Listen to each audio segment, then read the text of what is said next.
Grabe, mauna pa nga talagang maging 20 pesos ang kamatis kaysa sa bigas.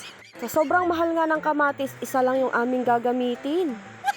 Kahapon nga ay maaga akong nagising dahil maaga akong magluluto ng aming mga babaunin. Dahil niyaya nga kami na Ate Fe na mag-swimming dahil nga maghapon na naman na walang kuryente. Nung mag-aalas 11 nga ng gabi, pumunta nga pala kami sa Fishport para bumili ng aming babaunin ng mga isda. Doon na nga napili na Ate Fe na bumili ng aming babaunin kasi mas marami kaming mabibili at mapipiling mga isda. Kaya naman maaga akong nagising para naman makaluto na ako ng aming mga babaunin.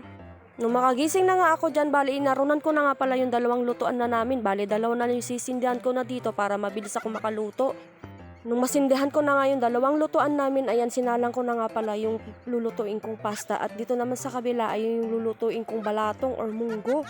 At buti na nga lang dalawa tong lutuan namin, may ihawan pa nga sa gilid yan. O diba ang galing ng gumawa? Bagay na bagay nga to sa mga nag-aapura. Habang inaantay ko na kumulo yung mga niluluto ko ay maghihiwa na ako ng mga ricados. Hiniwa ko na nga rin pala yung mga hotdog na ihahalo ko mamaya sa spaghetti at naghiwa na rin ako ng bawang at sibuya. Bali naghiwa na nga rin pala ako ng bawang sibuyas at luya para sa panggisa ko mamaya sa munggo. Para naman mamaya pag nagluto na ako, ituloy-tuloy na yung aking pagluluto dun sa labas. Matapos ko na nga hiwain yung mga ricados ay may nakita nga pala akong pangpakbet dito, mga talong at may ampalaya ka naman. Isasag ko na dito sa munggo ko at hiniwa ko lang ito ng pahaba. Nung natapos nga ako naghiwa ng mga ricados ay nag-arasaw na ako ng bagas diyan para mamaya pagka naluto na nga yung munggo isusunod ka na nga rin dito sa saangan. Nung tinignan ko nga yung niluluto kong bagas ay medyo nakusal pa kaya naman mamaya lulutuin ko pa yan ng mga ilang minuto. Nailagay ko na nga rin pala yung pasta dito sa kumukulong tubig at tinitingnan ko na nga kung pwede na yung pasta. At medyo matigas pa nga yung pasta kaya naman lulutuin pa natin. Bale, yung una ko pala nga sinalang dito na spaghetti yung pangpastang mahahaba. Kaso nga lang akala ko nga 1 kilo yun eh. Wala pa nga palang kalahati kaya naman nagluto pa ako ng ibang pasta na macaroni. Nung naluto na nga yung bigas ay sinud ko na pala yung munggo at kumukulo na at ilalagyan na natin yung talong na hiniwa natin at yung ampalaya. Bale, bago ko nga pala nilagay yung talong tsaka nung ampalaya, dinagdagan ko nga lang para ng tubig kasi nga malapot pa kanina kaya naman dinagdagan ko ng tubig. At nung mga ilagay ko na nga yung ampalaya at nung talong ay syempre hahaluin natin. Aantayin lang natin na kumulo at lumambot yung ating nilagay na ampalaya at na talong tsaka natin hahanguin. Di ko pa nga pala nalagyan ito ng cubes kaya naman nilagyan ko na ng 1 cubes at nilagyan ko na ng konting-konting bagoong lang pangpalasa ng bagoong. Kasi kanina nilagyan ko na ng asin at tsaka betsin tsaka paminta. Nung malagyan ko na nga ng pampalasa, syempre hahaluin natin para naman kumalat yung mga nilagay natin pampalasa. Dumating na nga yung kapatid ko dyan, kaya naman may nag-video sa akin na habang hinahalo ko nga yung munggo. Nung matimplahan ko na nga yung munggo, ay lumipat naman ako dito sa kabilang lutuan para igisa ko nga yung isasawag natin sa spaghetti. Bali, nagisa lang ako ng bawang sibuyas at nung giniling. At fast forward na nga, luto na yung mga nagawa kong pasta at spaghetti, kaya naman ilagay na natin yung sasaluin na natin. 2 style na nga yung naluto kong spaghetti dyan. Nung mahalo ko na nga yung mga nilagay nating sauce sa ating mga pasta, ay yan naman gadgaran naman natin ng cheese sa ibabaw. Nung matapos ko nga gadgaran ng cheese yung macaroni pasta, ito naman yung sinunod ko. At nung matapos ko na maluto lahat ng aming mga babaunin, bali munggol at kanin at saka spaghetti lang naman yung aking niluto, ay nilipat namin sa mga Tupperware. Pagkatapos nga namin na maluto lahat at nilagay sa mga Tupperware ay nag-prepare na nga rin kami at pupunta na nga kami dito sa kabila para mag-antay ng sasakyan. Nung maging okay na nga lahat at nandyan na nga rin ang aming sasakyan ay nagkanya-kanya na nga rin kami ng mga dala. Binuhat na nga namin lahat yung aming mga babaunin. 8:00 nga nung matapos kami mag-prepare ng aming mga babaunin. Pagkaraan ng 1.5 oras ay nakarating na nga kami dito sa JB Resort. Dito nga kami mag-swimming. Nung makarating na nga kami dito sa resort, ayan, isa-isa na namin binaba lahat ng mga aming mga baon. Sa mga oras nga ito walang araw dahil nga may parating daw ng bagyo kaya naman makulimlim.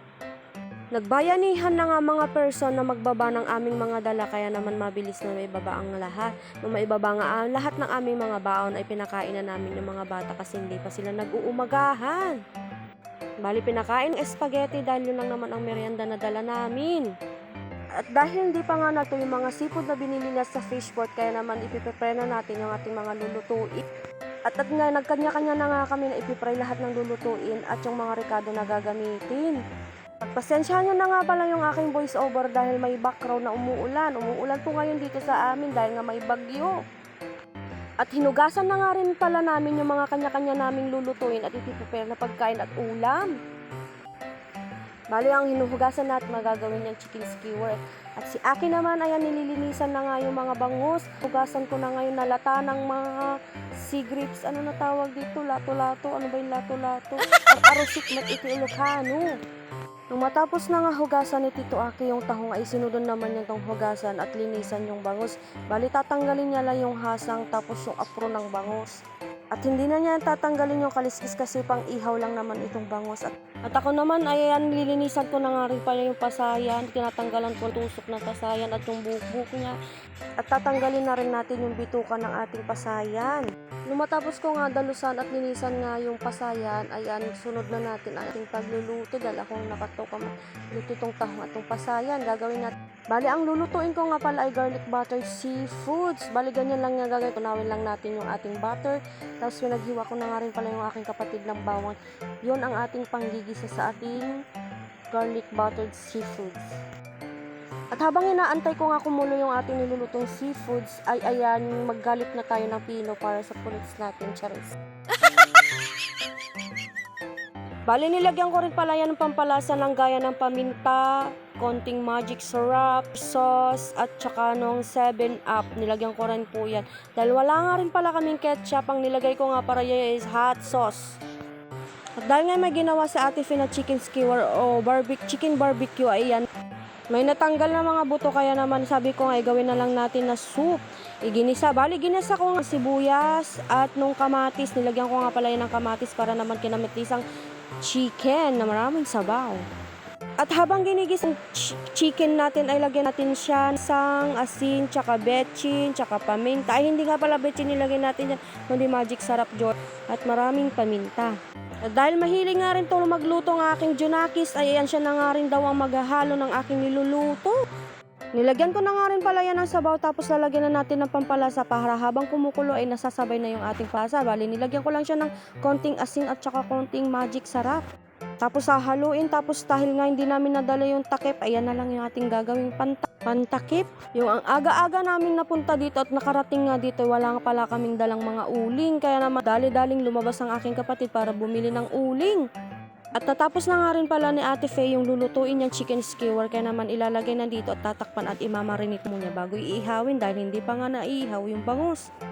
At nung binalikan ko na nga yung niluluto ko ay kumukulo na, kaya naman hinalo-halo ko ulit. Hihintay nang natin lumambot yung ating bulalo tsaka na ng kalan. Tsaka natin papatayin yung kalan.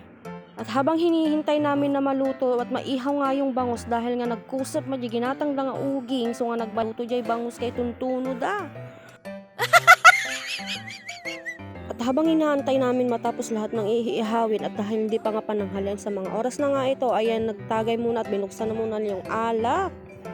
Nung makatagay na nga ako ng isa dyan, ay binalikan ko nga dito si Papa kung nakaluto na nga at nakaihaw na nga siya. Bali, hindi pa nga talaga natatapos at naihaw yung bangus. Oh my God! At sabi nga ni Papa sa akin ay bumili na nga lang ng ibang uling para naman maluto at matapos na nga itong iihawin.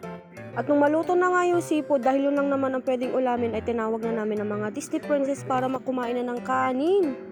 Bali, pagkatapos nga pala nilang kumain kanina ng spaghetti, ay pumunta na nga sila doon sa swimming pool para mag-swimming. At sabi nga ng aking bunso ay nagugutom na nga rin pala siya dahil naluto na nga rin pala yung niluluto ko kaninang sopas na manok. Sabaw na manok, kaya ayan na pinakain ko na nga rin pala siya. At wala pa nga isang minuto, ayan, ihaw na nga rin finally yung aming bangus. Wow! At para nga hindi malangaw ito ay kumuha nga pala si Papa dun sa likod ng dahon ng saging para naman yun ang gawin namin pantakip sa inihaw na bangus. Nung matapos na nga ihawin yung bangus, ayan sinunod na rin ng aking kapatid yung ating hotdog at saka nung chicken skewer or nung chicken barbecue. Oh, yummy! Maglaway kayo ngayon dyan. Chares!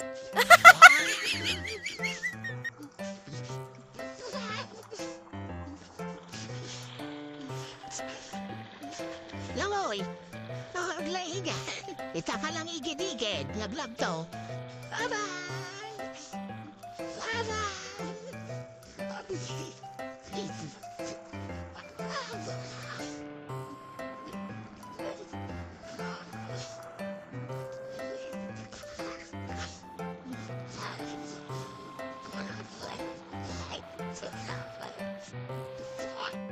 At habang sila ay umiiluto at naghihiyaw nga, may pinidyohan ko nga muna itong mga nagsiswimming.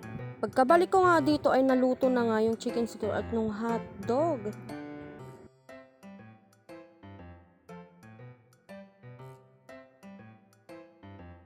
At tumaluto na nga lahat ng ihawin ay sabi ko nga sa kanila, kumain na muna tayo ng kanin.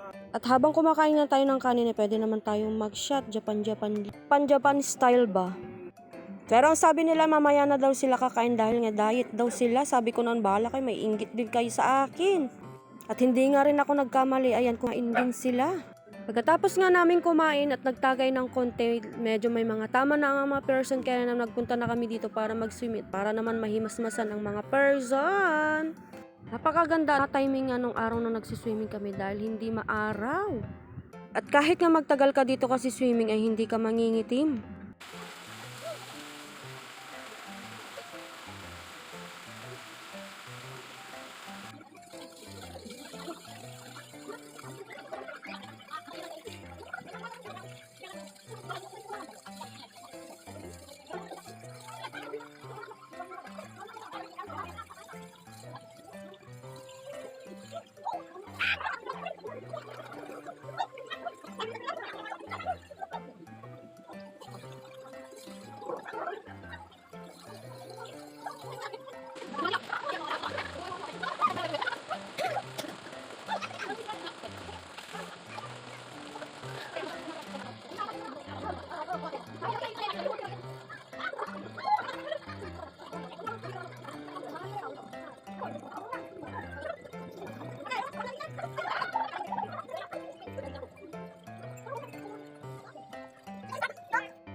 Sobrang lamiis nga ng tubig, ayan, ang bilis matanggal yung aming tama.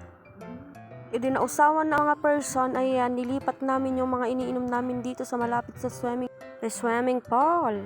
Sa mga oras nga na ito, medyo madilim na naman, inaantay lang namin na umulan para mas masarap naman maligo. Nakaka-enjoy naman talaga pagkasama yung pamilya mo at barkada mo pag nagsiswimming kayo, tapos kakain magtatagay, tapos lalo na pag siswimming kayo, tapos umuulan. Minsan ikan tayo mati-relax, tibagbagi tayo, tanuhan tayo lalo ma-stress. Nung maubos na nga namin yung iniinom ng milk, ayan, bigla naman bumuhos yung malakas na ulan, kaya naman niyaya kami ulit na mag-swimming. Mag-aalas 3 pa nga yung mga oras na nga yan at biglang bumuhos yung ulan at hindi pa naman kami uuwi, kaya naman naligo ulit kami. Hindi na nga ako nakapag-video dyan kasi mababasa yung aking sipon. O siya, salamat sa panonood. Next video ulit. Paalam!